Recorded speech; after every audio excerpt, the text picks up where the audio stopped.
Introduction. Ce livre n'est point un récit inventé de toutes pièces, ni de simples divagations qui se répètent. Absolument pas. Ce récit que l'histoire nous rapporte est celui du plus extraordinaire groupe d'hommes que le monde de la croyance et de la foi ait connu. Soulignons aussi que, comparé à tout ce qui a été produit par les hommes, les récits des histoires sur les premiers temps de l'islam et sur les compagnons sont d'une authenticité inégalée. En effet, jamais une période de l'histoire n'a fait l'objet d'un travail d'authentification aussi précis. Cette première génération de croyants constituera le sujet d'un travail d'investigation sans précédent mené par des générations de savants et d'experts sans pareil, lesquels produiront de nombreuses études analytiques et critiques. La grandeur fascinante de ces hommes, éminents parmi les compagnons de l'envoyé de Dieu, sallallahu alayhi wa sallam, que le présent ouvrage se propose de décrire, ne participe pas des légendes, même si elles sont en apparente, tellement elle est exceptionnelle. Il s'agit bien de faits réels qui décrivent la vie et la personnalité d'êtres exceptionnels qui étaient si grandioses et uniques qu'il serait prétentieux d'affirmer que l'on pourrait, dans cet ouvrage, les décrire de façon exhaustive. Ces hommes étaient résolus à œuvrer pour des justes et nobles principes. Ils consacreront leur vie à l'islam et feront preuve de beaucoup d'audace, de sacrifice et de générosité. Ces hommes seront des prédicateurs et des ascètes à un moment où l'humanité aura besoin de revivifier ses valeurs spirituelles.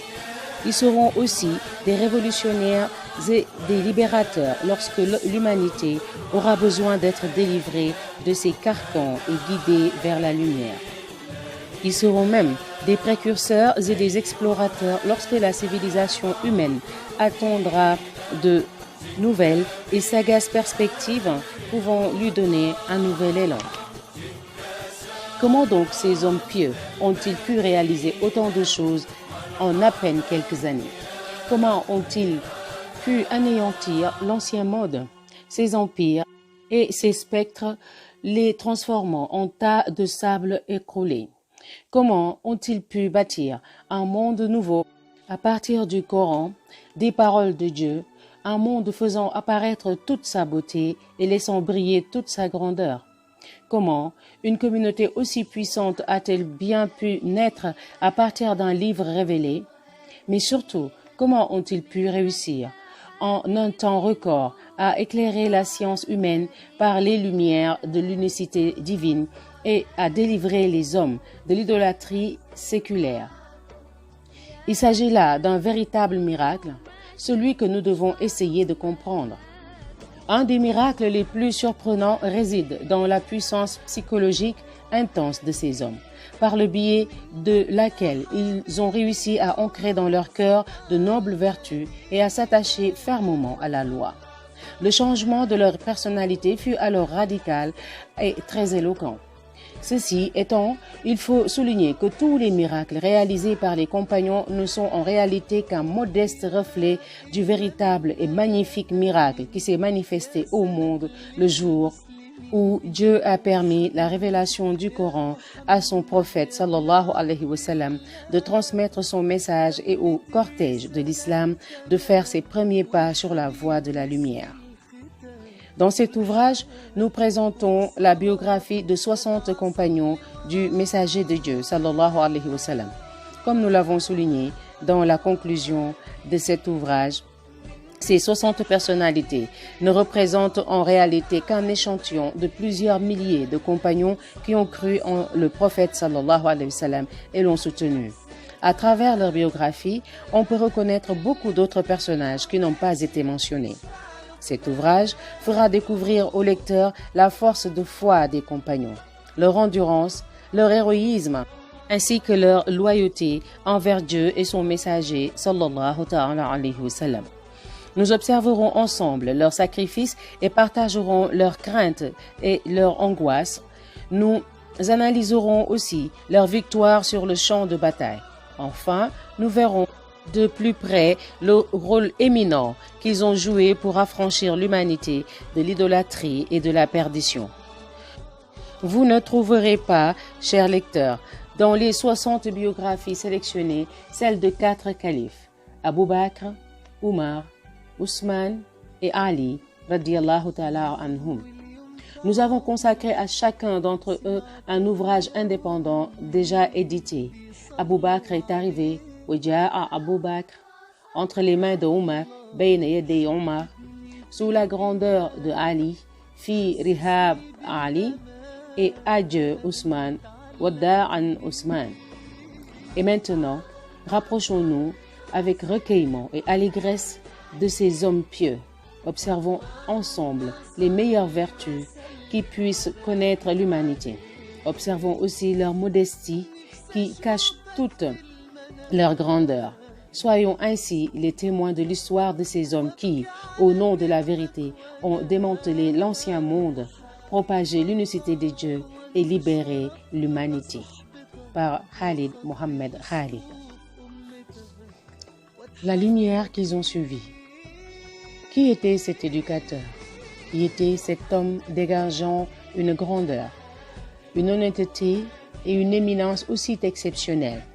Ceux qui avaient été éblouis par sa grandeur pouvaient être pardonnés, et ceux qui s'étaient sacrifiés pour lui étaient certes les véritables gagnants. Cet homme était bien évidemment le messager envoyé par Dieu à toute l'humanité, Muhammad ibn Abdallah sallallahu ta'ala alayhi wa sallam. Nous pouvons nous demander d'emblée quel était le secret de cette prééminence qui lui avait permis d'être le porteur de ce message de miséricorde, de bienfait et de guider pour toute l'humanité. Qui était donc cet homme qui pouvait ouvrir toutes les portes de la miséricorde et de la guider juste en invoquant son Seigneur? On ne peut, en se penchant sur sa biographie, qu'être admiratif devant la force de sa foi, sa détermination, son acuité, sa sincérité, sa chasteté, sa pureté, sa modestie, son amour, sa fidélité, son attachement à la vérité, ainsi que son respect pour la vie et pour les vivants.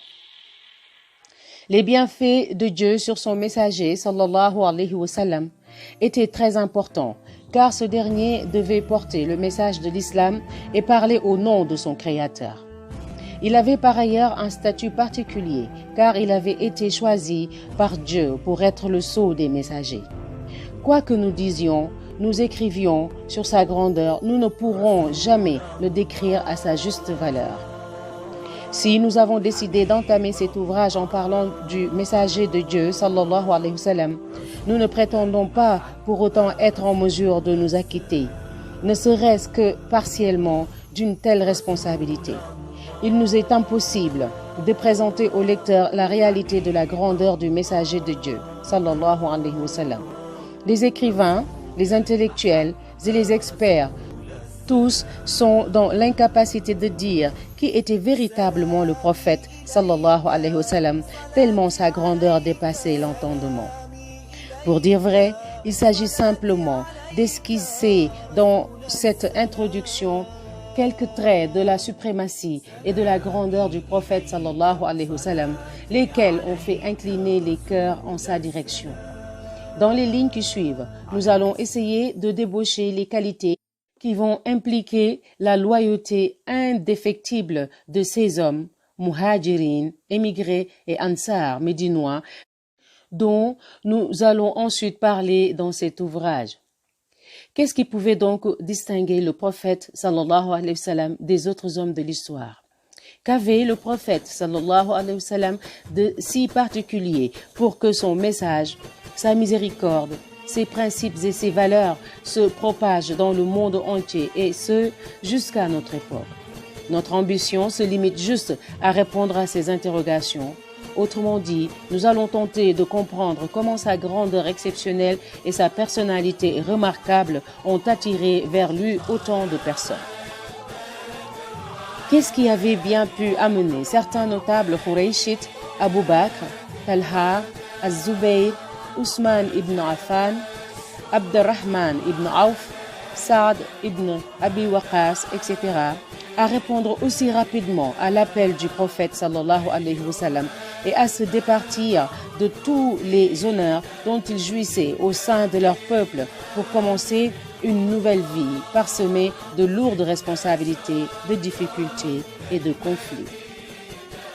Qu'est-ce qui avait bien pu amener les faibles de la Mecque à suivre le prophète sallallahu alayhi wa sallam alors que celui-ci n'était ni fortuné ni armé? Au contraire, il était lui-même maltraité et ne pouvait repousser le mal qui lui était fait. Qu'est-ce qui avait fait qu'un tyran comme Omar ibn al-Khattab, qui était parti à la recherche du prophète sallallahu alayhi wa sallam pour le tuer, finisse par retourner son arme contre les ennemis de l'islam? Qu'est-ce qui avait poussé l'élite et les notables de Médine à prêter allégeance au prophète sallallahu alayhi wa sallam et à se déplacer jusqu'à la Mecque pour le rencontrer? Pourquoi s'était-il ensuite engagé à affronter à ses côtés tous les dangers, alors qu'il savait pertinemment que l'affrontement entre eux et les Qurayshites serait terrible? Qu'est-ce qui explique l'augmentation croissante et constante de ses disciples, alors qu'il répétait matin et soir: par moi-même, je n'ai le pouvoir ni de vous être utile, ni de vous nuire. Je ne sais pas ce que l'on fera de moi, ni de vous. Qu'est-ce qui poussait les Arabes de la péninsule arabique à croire le prophète sallallahu alayhi wa sallam lorsqu'il affirmait que les biens de ce monde seraient bientôt à leurs pieds et qu'il marchait un jour sur les grandes puissances étrangères en remplaçant ce monde par un monde meilleur?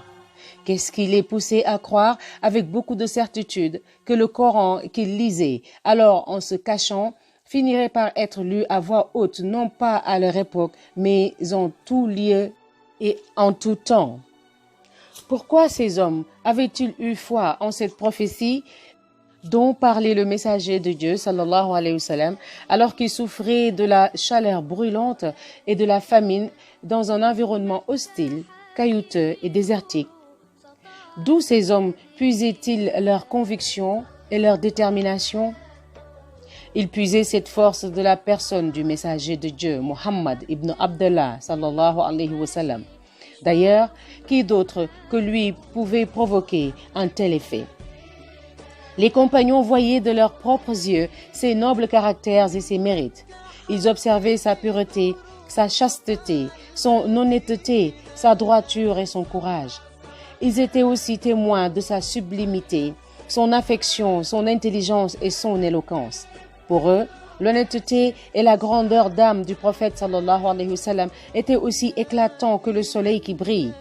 Alors que l'ancien monde s'écroulait autour d'eux, Muhammad sallallahu alayhi wa sallam faisait, par le biais de la révélation divine, surgir un nouveau monde. Les compagnons voyaient tout cela, voire plus encore, non à travers un écran, mais dans la réalité palpable et dans la pratique. Lorsque l'arabe de cette époque observait une chose et l'examinait, il pouvait alors informer les gens à son sujet avec plus de précision qu'un expert détenant des informations sûres et précises.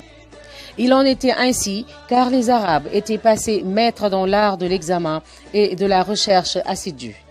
L'arabe de la péninsule était capable d'identifier une personne grâce aux traces laissées par ses pieds. Il pouvait aussi déceler la véracité des propos de son interlocuteur rien qu'en l'écoutant. Il était aisé pour lui de savoir si un individu disait vrai ou s'il mentait. Ces Arabes voyaient, accompagnaient et connaissaient Muhammad sallallahu alayhi wa sallam depuis sa naissance.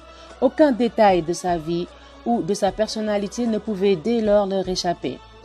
Même l'enfance, qui n'est véritablement connue que des parents, était dans le cas de Muhammad sallallahu alayhi wa sallam visible et connue de tous les Mécois. La jeunesse du prophète sallallahu alayhi wa sallam était loin d'être ordinaire. Depuis sa plus tendre enfance, il retenait l'attention de ses contemporains à cause de son intrépidité précoce, son désintérêt pour les jeux d'enfants et son penchant à s'intéresser aux affaires plus sérieuses, celles des adultes. Les Qurayshites décrivaient le petit-fils d'Abdel Muttalib en affirmant qu'il ne fréquentait jamais les lieux où les enfants aimaient s'amuser et qu'il ne veillait pas non plus dans ces endroits-là. À chaque fois qu'on l'y invitait, il disait « Je n'ai pas été créé pour cela ».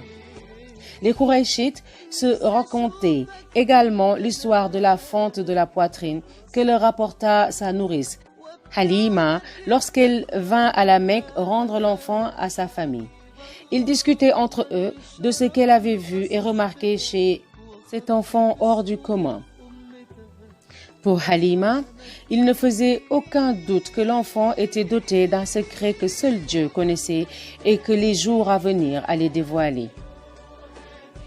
Durant sa jeunesse, qualifié de pur, Muhammad sallallahu alayhi wa sallam s'engagea davantage et de façon plus claire dans son cheminement et au nom de ses valeurs.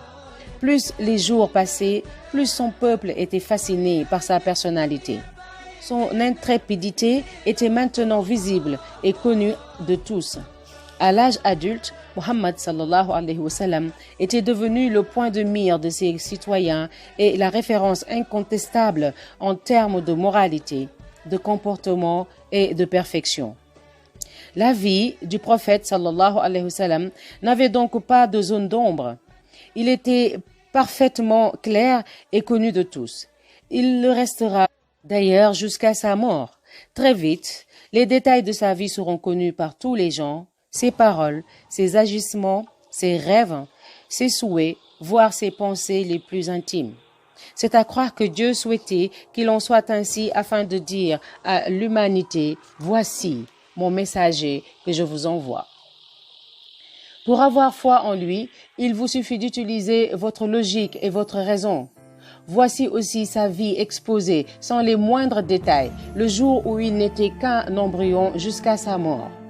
Analysez donc les détails de sa personnalité et de sa vie, jugez-en en utilisant le bon sens et la raison. Y voyez-vous une incohérence ou une information infondée? A-t-il déjà menti? A-t-il déjà trahi quelqu'un? S'est-il compromis ne serait-ce qu'une fois? A-t-il opprimé une personne? A-t-il déshonoré quelqu'un? A-t-il violé un pacte? A-t-il rompu un lien de sang? A-t-il négligé une responsabilité? A-t-il nié sa magnanimité? A-t-il insulté une personne? S'est-il prosterné devant un idole? Cherchez autant que vous le voudrez. Vérifiez absolument tout et sachez que toutes les étapes de sa vie sont dévoilées et connues.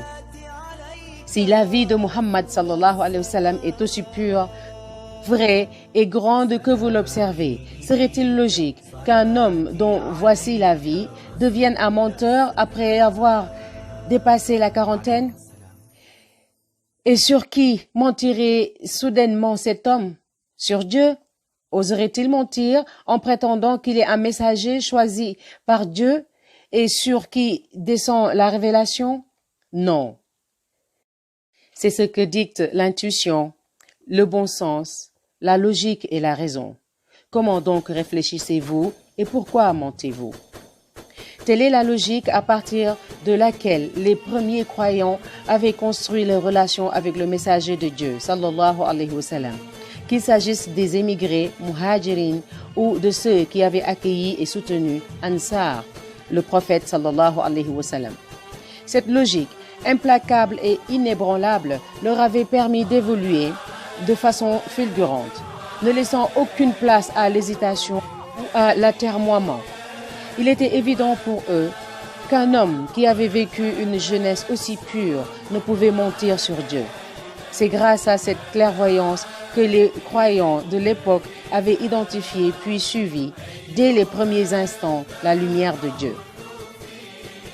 Plus tard, les compagnons loueront leur Seigneur pour cette clairvoyance. Ils seront reconnaissants lorsqu'ils verront Dieu octroyer la victoire à son prophète, sallallahu alayhi wa sallam, et lui soumettre toute la péninsule arabique. Ils loueront Dieu pour leur avoir offert autant de subsistance et de butin de guerre alors qu'ils n'espéraient rien. Quant au prophète, sallallahu alayhi wa sallam, il restera fidèle à lui-même en se montrant plus abstinent, plus austère et plus pieux que jamais. Son comportement ne changera pas d'un iota et il quittera ce monde dans cet état. Il rejoindra son Seigneur en ayant toujours pour habitude de dormir sur une simple natte qui laissait des traces sur son corps. Les compagnons loueront aussi leur Seigneur en voyant le messager de Dieu, sallallahu alayhi wa sallam, victorieux, monter sur la chaire de la mosquée et dire à l'auditoire avec les larmes aux yeux: si j'ai déjà fouetté l'un de vous, alors qu'il vienne me fouetter à son tour. Si j'ai pris un bien à l'un d'entre vous, alors qu'il n'hésite pas à le récupérer en se servant directement dans mes biens. Ils loueront à nouveau leur Créateur en voyant le messager de Dieu sallallahu alayhi wa sallam refuser de donner l'autorité à son oncle Al-Abbas, comme d'autres musulmans plutôt ordinaires. Al-Abbas avait demandé au prophète sallallahu alayhi wa sallam que certaines responsabilités lui soient confiées. Ce dernier avait alors refusé et dit avec beaucoup de douceur: mon oncle, par Dieu, nous ne confierons jamais cette fonction à qui la sollicite, ni à celui qui en est avide. Les compagnons seront aussi satisfaits en voyant le prophète sallallahu alayhi wa sallam partager ses biens avec les croyants. Il n'offrait pas ce qu'il possédait parce que ces derniers étaient indigents, mais pour une raison bien plus noble.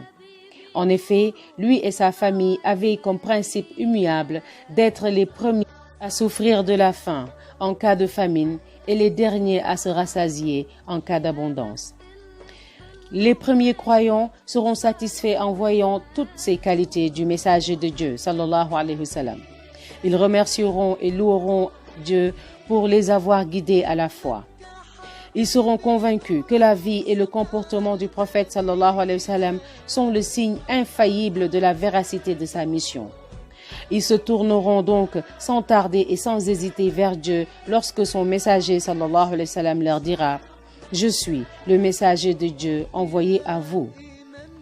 La grandeur et la pureté de la vue du prophète sallallahu alayhi wa sallam seront donc la meilleure preuve de la sincérité de ce grand enseignant et de ce noble messager. Jamais son degré de grandeur et de suprématie ne régressera ni ne vacillera. Sa personnalité restera la même de la naissance à la mort.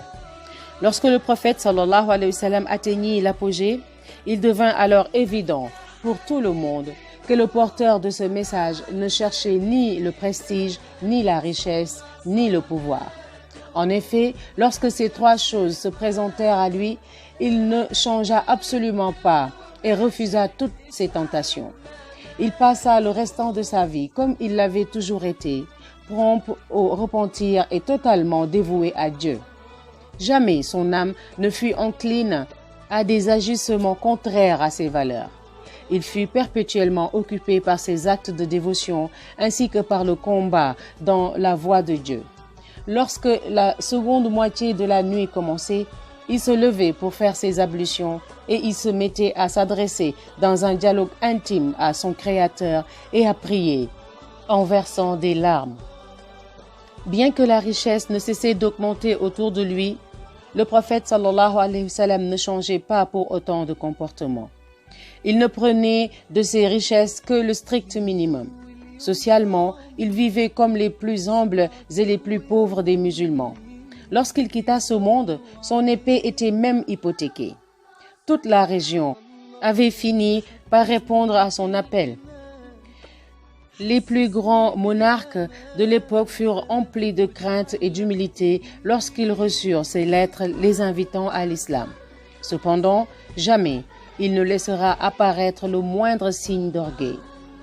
Lorsqu'il voyait que certains de ses visiteurs étaient pris de peur en le rencontrant, il les rassurait en leur disant: « Soyez tranquilles, sachez que ma mère mangeait de la viande desséchée à la Mecque. » Lors de la libération de la Mecque, ses ennemis jetèrent leurs armes et se livrèrent à lui afin qu'il fasse de ce que bon lui semblerait. Alors qu'il était entouré de 10 000 combattants armés, ils ne dirent rien d'autre que « Allez en paix, vous êtes des hommes libres ». Ce jour-là, il ne chercha même pas à savourer sa victoire, alors qu'il attendait cet instant depuis toujours.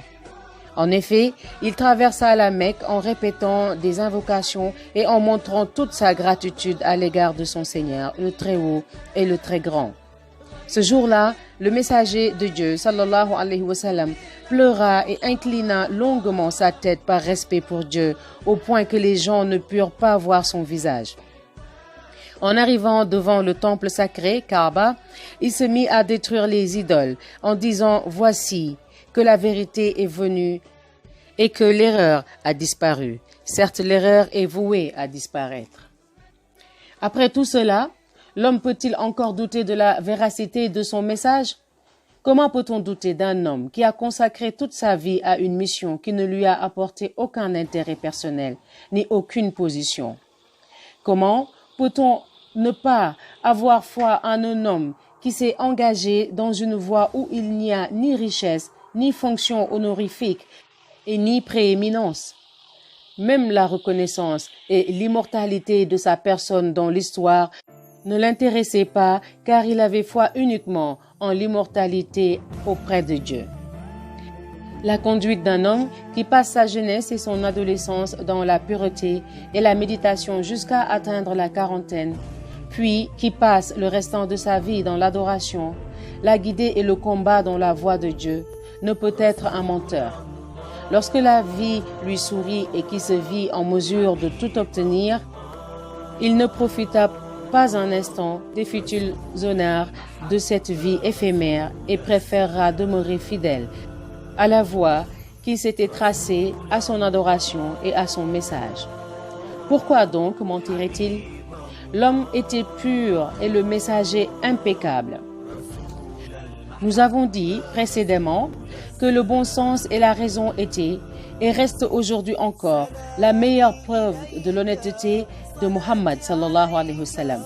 En effet, il était très logique et normal de croire ce dernier lorsqu'il disait « Je suis le messager de Dieu ». Il était facile de comprendre qu'un homme aussi parfait ne pouvait mentir sur Dieu. Les premiers musulmans qui se sont empressés de lui prêter allégeance et dont nous aurons l'honneur de faire la connaissance dans cet ouvrage n'avaient pas seulement été guidés par Dieu, ils possédaient aussi des preuves logiques et rationnelles solides. Voilà donc comment était Muhammad sallallahu alayhi wa sallam avant d'être investi de sa mission.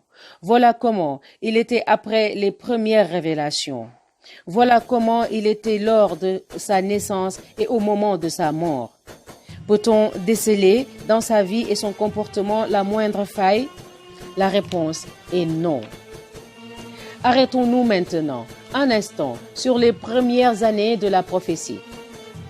Jamais l'histoire n'avait encore vu des croyants aussi exemplaires en termes de persévérance, d'honnêteté et de grandeur. Ces premières années, plus que les autres, révèlent toutes les qualités de l'éducateur et du guide de l'humanité. Elles furent le prélude de sa vie de Muhammad et de son héroïsme. Bien plus encore, elles furent le berceau de tous ses miracles. Durant ces années, le messager de Dieu, sallallahu alayhi wa sallam, était seul et complètement désarmé. Il ne connaissait ni repos, ni sécurité, ni stabilité. Il s'adressa toutefois à ses citoyens lors de la prédication publique à travers un discours nouveau et révolutionnaire, un discours que les idolâtres ne souhaitaient absolument pas entendre. En prenant la parole, il s'adressait à la raison des Qurayshites. Or, il est bien plus difficile d'interpeller la raison que les émotions des foules.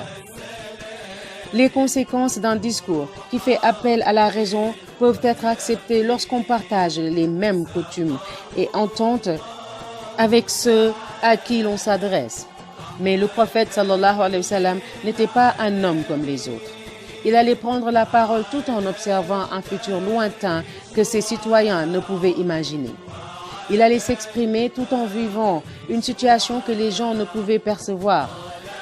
Lorsqu'un individu s'adresse à la raison des gens, lorsqu'un individu remet totalement en question les règles et les coutumes de la société, lorsque cette personne est loyale et sincère, lorsqu'elle n'est pas motivée par un quelconque intérêt, lorsqu'elle ne cherche ni gloire ni rien d'autre, alors elle se met dans une position très périlleuse. Seuls les justes et les messagers doués de résolution peuvent supporter de tels défis. Le messager de Dieu, sallallahu alayhi wa sallam, était l'homme et l'éducateur qu'il fallait pour cette situation. À cette époque, l'idolâtrie était le culte qui régnait et ses préceptes étaient suivis par la grande majorité des Arabes. Et pourtant, le messager de Dieu, sallallahu alayhi wa sallam, n'utilisa aucun subterfuge, ni aucune stratégie. Posons-nous la question. Est-ce que le messager de Dieu, sallallahu alayhi wa sallam, avait besoin d'agir de la sorte pour réussir? La complexité de la situation et le poids de la responsabilité pouvaient le contraindre à faire usage de son intelligence exceptionnelle pour préparer les esprits à accepter la notion d'unicité de Dieu, Tawhid. Le prophète sallallahu alayhi wa sallam avait largement le moyen et une telle attitude était même assez légitime. Il pouvait préparer le terrain avant de séparer sa communauté des idoles qu'elle adorait depuis plusieurs centaines d'années. Il pouvait donc commencer par se rapprocher d'eux afin d'éviter au maximum l'affrontement. La confrontation serait difficile à supporter et ferait naître des inimitiés incontrôlables dès le début. Mais le prophète sallallahu alayhi wa sallam n'a rien fait de tout cela, ce qui prouve la véracité de son message. Étant donné qu'il était le messager de Dieu, il ne pouvait que répondre à l'appel venant du ciel et suivre les directives entendues par son cœur. Répondant à l'appel de Dieu, qui lui ordonnait de se lever et de transmettre son message, le prophète sallallahu alayhi wa sallam se leva et s'acquitta de sa mission sans hypocrisie et sans fuir. Dès le début, il confronta son peuple à l'essence du message et à l'importance de son sujet en disant « Ô gens, je suis le messager de Dieu et j'ai été envoyé à vous afin que vous l'adoriez sans rien lui associer. » Il dit aussi « Ces idoles représentent une grave infamie et elles ne peuvent ni vous nuire ni vous apporter un quelconque bien. » Dès le début, il les affronta avec ces termes éloquents et explicites. Il déclencha ainsi une longue et rude confrontation qui ne se termina qu'avec sa mort. Quant aux premiers musulmans, avaient-ils besoin d'une explication quelconque pour les inciter à suivre le messager de Dieu, sallallahu alayhi wa sallam? Toute personne ayant une conscience ne pouvait rester insensible devant cet être exceptionnel. Personne ne pouvait rester insensible devant un homme que les gens savaient doué d'une intelligence parfaite, d'une moralité irréprochable. Un homme qui se levait seul pour inviter ses concitoyens à un culte qui allait transformer leur vie. Le prophète, sallallahu alayhi wa sallam, parlait avec son cœur. Son discours était clair et éloquent. Il s'exprimait en manifestant une force de persuasion tellement déconcertante que les gens pensaient que le destin promis était inéluctable. Comment un individu pouvait-il rester insensible à tout cela? Certains idolâtres imaginaient que le message de Muhammad sallallahu alayhi wa sallam était le fruit d'un éveil de conscience soudain et qu'il ne tarderait pas à revenir à lui-même et d'adorer son Seigneur, laissant ainsi les idoles de sa tribu en paix et ses concitoyens pratiquer leur foi librement. Bien évidemment, il ne s'agissait là que d'une illusion qui allait très vite se dissiper. Le prophète sallallahu alayhi wa sallam n'allait pas tarder à leur faire comprendre de façon définitive qu'il était un messager de Dieu et qu'il avait l'obligation de transmettre son message. Il allait leur expliquer qu'il n'avait pas la possibilité de se taire et de se replier sur lui-même dès lors que la vérité et la lumière lui ont été révélées. Même si toutes les puissances du monde et de la nature se regroupaient, elles ne pourraient l'empêcher de s'exprimer ou de continuer sa mission. En effet, le prophète sallallahu alayhi wa sallam n'avait aucun choix dans cette affaire car c'est Dieu qui le faisait parler, qui le faisait agir et qui guidait ses pas. La réaction des Qurayshites ne se fit toutefois pas attendre car ils l'attaquèrent avec virulence. C'est alors que commencèrent les ennuis pour cette âme qui était habituée à être traitée avec respect et égard. Lors de cette étape de la prédication, le messager de Dieu, sallallahu alayhi wa sallam, qui n'était qu'un homme, commença à prodiguer ses premières leçons à toute l'humanité, avec une pédagogie extraordinaire et un dévouement incomparable. Ce fut une situation et une époque hors du commun, du jamais vu dans l'histoire de l'humanité. Les Mécois, qui étaient dotés d'une conscience vivante, se sentirent rapidement attirés par les grandes et exceptionnelles qualités du prophète sallallahu alayhi wa sallam. Ils furent surpris en voyant son dévouement, son endurance et sa grandeur. Ils furent encore plus étonnés en observant sa réaction lorsque les notables Khouraïchites prirent l'initiative de négocier avec son oncle Abu Talib en lui disant « Ô Abu Talib, tu fais partie des anciens de notre cité, de ces notables et de ces éminentes personnalités. Nous t'avons déjà demandé de retenir ton neveu, mais tu ne l'as pas fait. Aujourd'hui, nous ne pouvons plus supporter qu'il nous dénigre et qu'il insulte nos ancêtres et nos idoles. Tu dois absolument l'empêcher d'agir de la sorte car sinon, ce sera l'affrontement entre vous, les Bani Hashim, et nous, les Khouraïchites, jusqu'à l'anéantissement de l'un des deux partis. » Après cet entretien, Abu Talib convoqua son neveu, sallallahu alayhi wa sallam, et lui dit « Ô mon neveu, les notables de ton pays sont venus me parler de toi.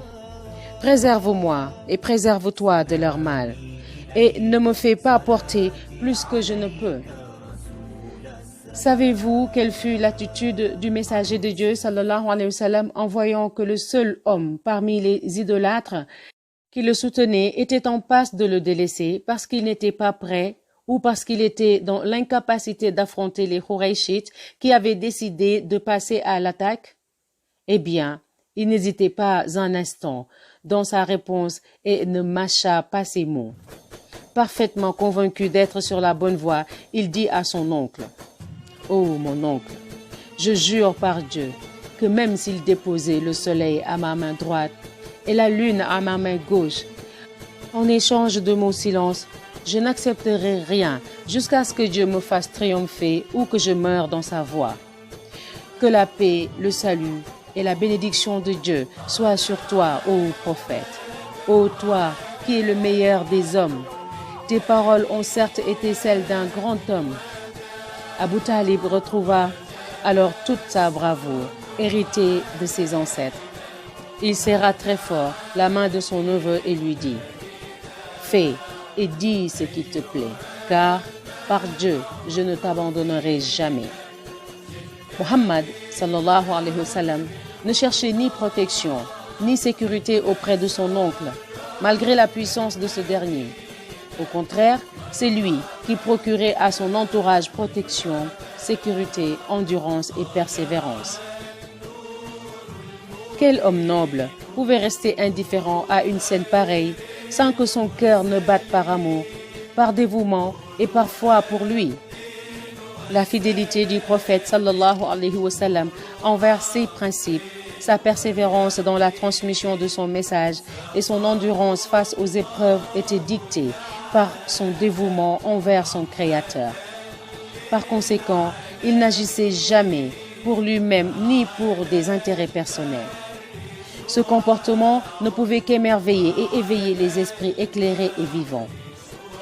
Cela explique pourquoi tant de gens décidaient de suivre la lumière révélée et de répondre à l'appel de cet homme honnête et sincère, venu les purifier et les guider sur le chemin droit de Dieu. Pendant la période mécoise, le prophète sallallahu alayhi wa sallam fut souvent éprouvé. Il souffrit beaucoup en voyant des êtres chers le quitter, comme son oncle Abu Talib et son épouse Khadija, qui décédèrent successivement avec à peine quelques mois d'intervalle. Celui qui veut voir à tel point et avec quelle cruauté le prophète sallallahu alayhi wa sallam a été persécuté par les Khouraïchites, il lui suffit de s'intéresser à la personne d'Abu Lahab. Ce dernier était son oncle, mais aussi son adversaire et ennemi le plus implacable. Il fut toutefois pris un jour de compassion à cause de toute cette hostilité contre son neveu. Il déclara alors qu'il offrait sa protection au messager de Dieu, sallallahu alayhi wa sallam, et qu'il allait dorénavant le défendre contre toute agression. Mais le prophète, sallallahu alayhi wa sallam, déclina son offre en restant, une fois de plus, et comme depuis toujours, digne, fort et dévoué. Personne ne protégeait le prophète sallallahu alayhi wa sallam, car personne n'avait la possibilité de le faire. Même le grand Abu Bakr ne pouvait rien faire pour lui, mis à part verser des larmes de compassion. Un jour, alors que le messager de Dieu sallallahu alayhi wa sallam était en train de tourner autour du temple sacré Kaaba, des notables Qurayshi qui le guettaient l'asseillirent et lui dirent: « Est-ce toi qui dis telle et telle chose au sujet de nos divinités ?» Il leur répondit calmement: « Oui, je tiens effectivement de tels propos. » Les idolâtres se ruèrent alors vers lui pour l'étrangler avec un habit. En voyant la scène, Abu Bakr s'écria en pleurant: « Osez-vous tuer un homme parce qu'il dit « Dieu est mon Seigneur » ? Si nous souhaitons observer toute la sincérité et l'intégrité du prophète sallallahu alayhi wa sallam, alors il faut que nous nous arrêtions sur son séjour à At-Ta'if, où il se rendit dans cette cité pour inviter ses habitants Saqif à croire en Dieu, l'unique, le contraignant. N'avait-il pas assez souffert à cause de l'hostilité de sa tribu et de ses proches? Son expérience à la Mecque ne lui laissait-elle pas présager qu'une souffrance plus importante encore le guettait à At-Ta'if, d'autant plus qu'il n'avait aucun lien de parenté avec cette tribu? En réalité, cela lui importait peu. En effet, les conséquences de ses actes n'avaient aucune importance dans ses calculs, car son Créateur, le Très-Haut, lui avait dit: « Ton devoir consiste uniquement à transmettre le message. » Le prophète sallallahu alayhi wa sallam se souvenait très bien du jour où, ne pouvant supporter les insolences de son peuple à son égard, il rentra chez lui attristé et s'enveloppa dans ses couvertures. L'appel du ciel ne tarda pas alors à l'interpeller, et la révélation lui ordonna à nouveau ce qui lui avait été jadis prescrit dans la grotte de Hira. Cette fois-ci, Dieu disait: « Ô toi qui te blottis sous un manteau, lève-toi et avertis les gens. » Sourate 74, versets 1 et 2. Muhammad sallallahu alayhi wa sallam était donc un transmetteur et un avertisseur. En tant que messager, il devait endurer le mal et oublier le repos à jamais. C'est pourquoi décida-t-il un jour de se rendre à At-Ta'if afin de transmettre la parole de Dieu. En arrivant dans la cité, il fut entouré par les notables de la ville qui se montrèrent encore plus lâches que ceux de la Mecque. Ils incitèrent et dressèrent contre lui les enfants et les idiots de la cité au mépris des règles élémentaires de l'hospitalité arabe et de la protection tribale qui étaient accordées à tous ceux qui en faisaient la demande. Les notables d'At-Ta'if lâchèrent donc contre lui les effrontés et les jeunes de la cité qui se mirent à ramasser des pierres et à le lapider. Les Qurayshites avaient proposé au prophète Muhammad sallallahu alayhi wa sallam de lui donner de leurs biens, de quoi faire de lui le plus riche d'entre eux. Ils voulaient faire de lui leur chef et leur roi, mais il refusa tout cela en disant: « Je ne suis que le serviteur et messager de Dieu. » Le voilà maintenant obligé de quitter At-Ta'if et de se réfugier dans un verger pour fuir ses agresseurs. Alors qu'il se protégeait de sa main gauche des jets des pierres, il invoquait son Seigneur en levant sa main droite et en disant: « Si tu n'es pas en colère contre moi, alors je ne me fais aucun souci. Mais la paix venant de toi m'est plus agréable. » Ces belles paroles nous rappellent que le prophète sallallahu alayhi wa sallam savait parler à Dieu. À travers ses propos, le prophète sallallahu alayhi wa sallam signalait que la souffrance dans la voie de Dieu ne le préoccupait pas, mais qu'il avait besoin du salut et de la miséricorde de son Créateur. En tenant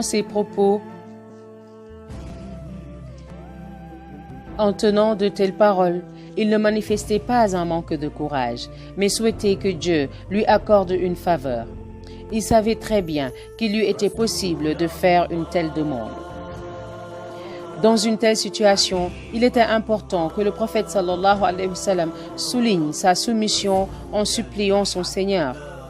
Face à l'agression des habitants d'At-Ta'if, le prophète sallallahu alayhi wa sallam dira donc: Seigneur Dieu, à toi je me plains de mon impuissance et du dédain des hommes. Tu es le plus miséricordieux des miséricordieux. Tu es le Seigneur des démunis et des faibles, et tu es mon Seigneur. Entre quelles mains m'abandonnerais-tu? Entre les mains d'un étranger lointain qui ne me montrerait qu'un visage renfrogné, ou entre celles d'un ennemi à qui tu as donné autorité sur moi? Si tu n'es pas en colère contre moi, alors je ne me fais aucun souci. Mais la paix venant de toi m'est plus agréable. Je cherche refuge dans la lumière de ta face qui dissipe les ténèbres. Toi, qui assures le bon ordre des affaires de cette vie immédiate et de la vie ultime, contre ta colère ou ton irritation. Il n'est de force ni de puissance qu'en toi. Cet épisode nous montre à quel point le messager de Dieu, sallallahu alayhi wa sallam, était attaché à sa mission. Bien qu'il était seul, désarmé et en proie aux manigances de tous les hommes, et alors que rien ne le consolait dans ce monde terrestre, il continuait à porter en lui toute cette détermination, cette résistance et ce dévouement. De retour de Taïf, rien ne laissait penser que le prophète sallallahu alayhi wa sallam était désespéré ou vaincu. Au contraire, il était encore plus optimiste et plus dévoué. Après son retour de Taïf, il n'aura de cesse de rendre visite aux tribus dans leur lieu de résidence, à la Mecque lors de la saison du pèlerinage. Il exposera l'islam en proposant aux notables de ces tribus de suivre son message, révélé pour toute l'humanité. Il rencontrera la tribu de Kinda, celle de Bani Hanifa, celle de Bani Amr et d'autres tribus encore. À chaque fois, il dira la même chose. Je suis le messager de Dieu envoyé à vous. Sachez que Dieu vous ordonne de n'adorer que lui et de ne rien lui associer. Il vous ordonne aussi d'abandonner le culte des idoles.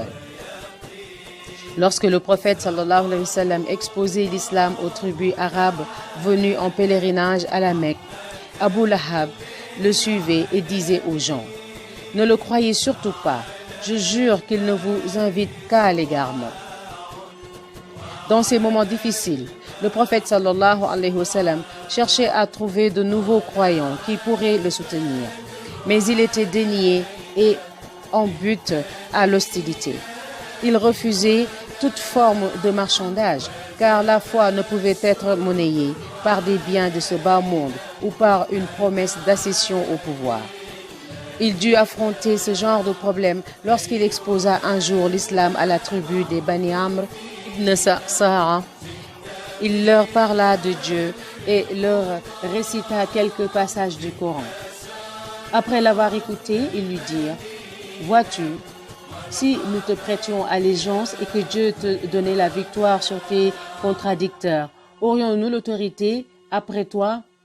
Le messager sallallahu alayhi wa sallam leur rétorqua: l'autorité appartient à Dieu. Il la donne à qui il veut. Face à cette réponse, les gens se dispersèrent en disant: nous n'avons que faire de tes propositions. Quant au prophète sallallahu alayhi wa sallam, il partit en gardant l'espoir de trouver des hommes qui auraient la foi sans exiger de viles faveurs en échange. Au début de la prédication, le prophète sallallahu alayhi wa sallam était plutôt satisfait, car il était soutenu par un petit groupe de compagnons qui avaient une foi très sincère. Mais seulement voilà, les Qurayshites décidèrent rapidement de châtier les musulmans. Chaque clan de la Mecque devait se charger de ses membres qui s'étaient convertis à l'islam. Un déluge de supplices s'abattit alors sur les croyants, les associateurs ayant commis à leur encontre toutes sortes de crimes. Devant ces atroces persécutions, une surprise inattendue et imaginable eut lieu. Le prophète sallallahu alayhi wa sallam ordonna à tous les musulmans d'émigrer vers l'Éthiopie, Abyssinie. Il resta alors seul pour affronter les agressions de ses concitoyens. Pourquoi n'a-t-il pas lui aussi émigré pour transmettre la parole de Dieu à partir d'une autre région du monde? D'autant plus que Dieu est le Seigneur des mondes et non celui de Quraysh seulement. Par ailleurs, pourquoi le prophète sallallahu alayhi wa sallam ne garda-t-il pas les musulmans à ses côtés? Cela aurait certes été bénéfique pour lui, car leur présence à la Mecque, malgré leur petit nombre, aurait incité les autres Mécois à s'intéresser et à se convertir à l'islam. Il y avait d'ailleurs parmi eux certains croyants qui descendaient de familles khouraïchites nobles et puissantes. Chez les Bani Umayya, il y avait par exemple Ousmane ibn Affan, Amr ibn Sa'id ibn al-As et Khalid ibn Sa'id ibn al-As. Chez les Bani Asad, on pouvait trouver Az-Zubayr ibn al-Awwam, Al-Aswad ibn Nawfal, Yazid ibn Zum'a et Amr ibn Umayya. Chez les Bani Zuhra, il y avait Abdurrahman ibn Auf, Amir ibn Abi Waqas, Malik ibn Uhayb et Al-Mutalib ibn Azhar. En dehors de ces quelques croyants, d'autres encore étaient protégés par leur clan des supplices infligés par les idolâtres de la Mecque. Pourquoi donc le messager de Dieu sallallahu alayhi wa sallam ne les garda-t-il pas à ses côtés afin d'être soutenu? Pourquoi ne chercha-t-il pas à constituer un noyau dur autour de lui? À travers ce choix, la grandeur du messager de Dieu sallallahu alayhi wa sallam apparaît au grand jour. Ce dernier ne cherchait pas à provoquer la dissension ni à déclencher une guerre civile, même si cette dernière solution pouvait lui apporter la victoire. En agissant de la sorte, il faisait preuve de beaucoup d'humanisme et de compassion. Par ailleurs, le prophète sallallahu alayhi wa sallam ne supportait pas de voir les croyants subir des supplices à cause de lui. Nonobstant sa conscience de la nécessité du sacrifice sur la voie de tout combat noble et de toute cause éminente. Cependant, le sacrifice devait être consenti uniquement s'il était inévitable. Comme le prophète sallallahu alayhi wa sallam pouvait faire éviter la persécution à ces hommes, il pensa qu'il était nécessaire de commencer par emprunter cette voie. Mais la question reste toujours posée. Pourquoi le messager de Dieu, sallallahu alayhi wa sallam, n'a-t-il pas émigré avec ses compagnons en Abyssinie? Tout simplement parce que Dieu ne lui avait pas ordonné de partir et que sa place était à la Mecque, le centre de l'idolâtrie. Le prophète sallallahu alayhi wa sallam restera donc dans la ville natale et continuera à invoquer inlaissablement le nom de Dieu l'unique. Il se montrera très endurant devant la persécution des Khouraïchites et jamais il ne montrera le moindre signe d'impatience ou d'angoisse.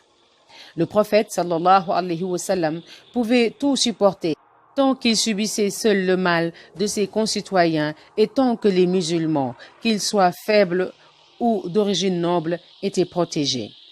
Si quelqu'un connaît un cas de persévérance et de sacrifice égal à celui-ci, alors qu'il n'hésite pas à nous le rapporter. En vérité, ce degré d'éminence ne peut être incarné que par des hommes dotés d'une fermeté hors du commun, une fermeté que seuls les messagers et les élus de Dieu connaissent. Nous avons, en la personne du prophète sallallahu alayhi wa sallam, la rencontre entre l'homme et le messager. Cette relation était solide et évidente. Ceux qui doutaient de sa prophétie ne pouvaient en aucun cas douter de sa grandeur, de la pureté de son essence et de son humanisme. Dieu savait parfaitement chez qui son message devait être placé. C'est pour cela qu'il choisit un homme qu'il purifia et qu'il amena au plus haut degré des vertus humaines. Ceci explique pourquoi le prophète sallallahu alayhi wa sallam réprimandait tous ceux qui glorifiaient sa personne avec exagération. Ils n'acceptaient même pas les signes de respect traditionnels et connus des Arabes. Par exemple, il réprimandait tous ceux qui se levaient devant lui pour l'honorer. Il leur disait « Ne vous levez pas comme le font les non-arabes, byzantins et perses. Ces gens-là se glorifient mutuellement. » Une autre fois, alors que le prophète sallallahu alayhi wa sallam se trouvait à Médine, une éclipse solaire coïncida avec la mort de son fils Ibrahim. Les musulmans s'exclamèrent alors « Le soleil s'est éclipsé par affliction suite au décès d'Ibrahim. » Le messager de Dieu, sallallahu alayhi wa sallam, s'empressa alors de démentir cette allégation avant qu'elle ne devienne une légende. Il prit publiquement la parole et dit « Le soleil et la lune sont deux signes parmi les signes de Dieu. Ils ne s'éclipsent pas suite à la mort ou à la naissance d'une personne. » En tenant de tels propos, le prophète sallallahu alayhi wa sallam remplissait pleinement son rôle de gardien amin de la raison et de la pensée humaine. S'acquitter de sa responsabilité valait à ses yeux bien plus que tous les honneurs du monde. Le prophète sallallahu alayhi wa sallam savait qu'il était envoyé pour réformer la vie de tous les hommes et non celle des habitants de la Mecque seulement. Il savait parfaitement qu'il n'était pas le messager des Arabes, mais celui de toute l'humanité. Dieu lui offrit aussi la possibilité de voir les événements futurs et donc l'avenir de son message.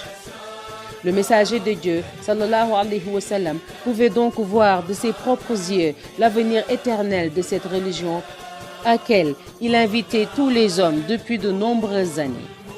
Malgré toute cette puissance, il ne voyait ni dans sa personne, ni dans sa religion, ni dans sa réussite inégalée sur terre, plus qu'une simple pierre déposée dans un édifice. Un jour, le prophète sallallahu alayhi wa sallam dit à ce sujet « Comparé à celle des prophètes qui m'ont précédé, ma situation est pareille à celle d'un homme qui a bâti une maison, l'a embellie et parée, sauf qu'il a laissé vide la place d'une brique dans un angle. Les gens sont venus visiter cette maison. Ils l'ont admirée et ont dit « Pourquoi n'as-tu pas posé cette brique? C'est moi qui suis cette brique et je suis le sceau des prophètes. » Rapporté par Al-Bukhari et Muslim.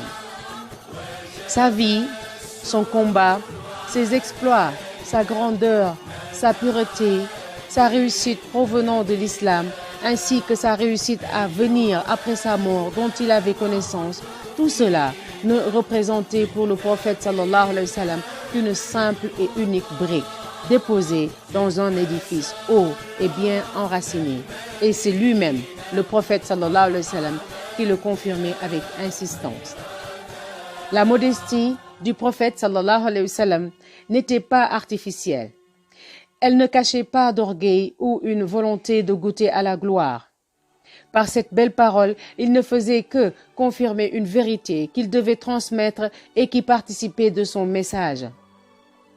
La modestie, qui était une des vertus fondamentales de Muhammad sallallahu alayhi wa sallam, n'était pas un signe prouvant et reflétant la grandeur de sa personne.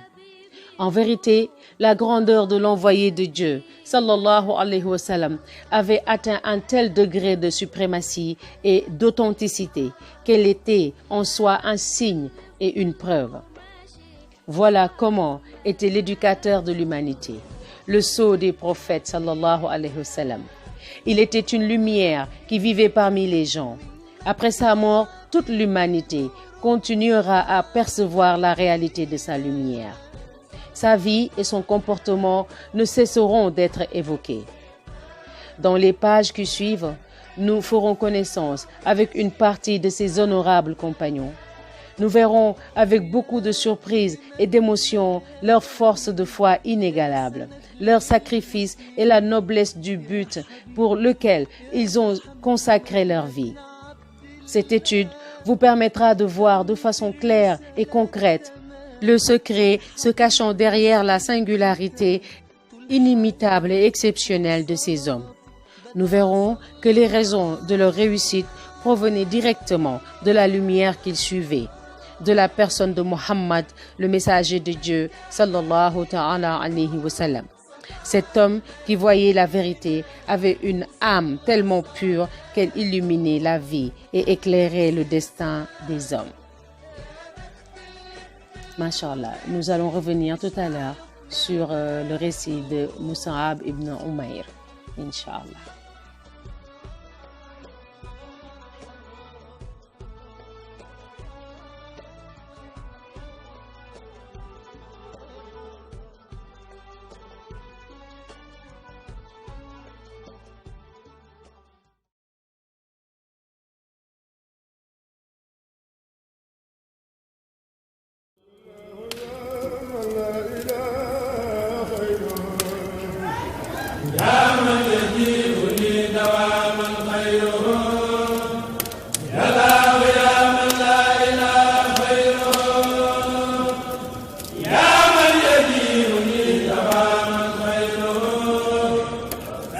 وسلم سرمدا